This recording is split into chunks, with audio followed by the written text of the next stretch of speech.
রাধে রাধে, আমি অঙ্কিতা। আজকে বানাচ্ছি উনো কার্ড। হ্যাঁ ঠিক, উনো কার্ড। এই কার্ডের সাথে যারা পরিচিত তারা তো অবশ্যই জানো যে এই কার্ড খেলাতে ঠিক কতটা মজা।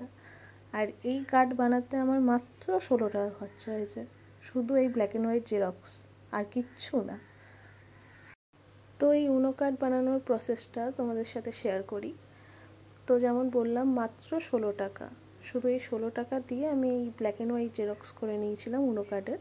তারপর সেটাকে মাপ মতো নিখুঁতভাবে কেটে নিয়েছি।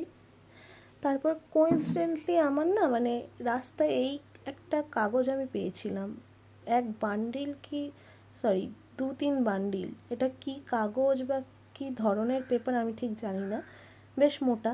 তো তার জন্য আমি এর ওপরেই আমি উনো কার্ডগুলোকে শুধু সাইডে আমি আঠা লাগিয়ে এর মধ্যে আটকে নিয়েছি। তারপর সেগুলোকেও সুন্দরভাবে নিখুঁত করে কেটে নিয়েছি।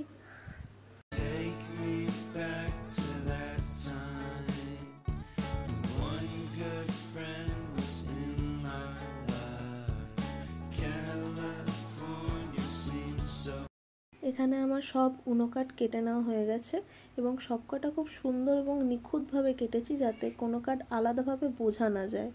এবং এরপর মেন কাজ হচ্ছে কালার করা এবং নাম্বারিং করা। এখানে আমি র্যান্ডামলি জাস্ট হাত দিয়ে ওভাল শেপ করে নিয়েছি।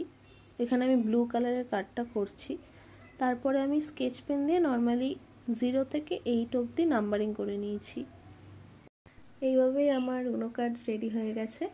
সব কার্ড রেডি, যেমন নাম্বারের card, skip, draw two, reverse এবং কালার চেঞ্জ, ড্র 4 সব রয়েছে। যারা খেলো তারা তো অবশ্যই জানো কোনটা কি কালার বা কোনটা কি কার্ড, এবং যারা খেলোনি বা যারা জানো না তাদেরকে অবশ্যই আমি সাজেস্ট করব জীবনে একবার হলেও উনো খেলে দেখো। আমি কথা দিচ্ছি, একবার যদি নেশা ধরে যায় এ নেশা আর ছাড়বে না। তো আজকের মতো আসি, রাধে রাধে।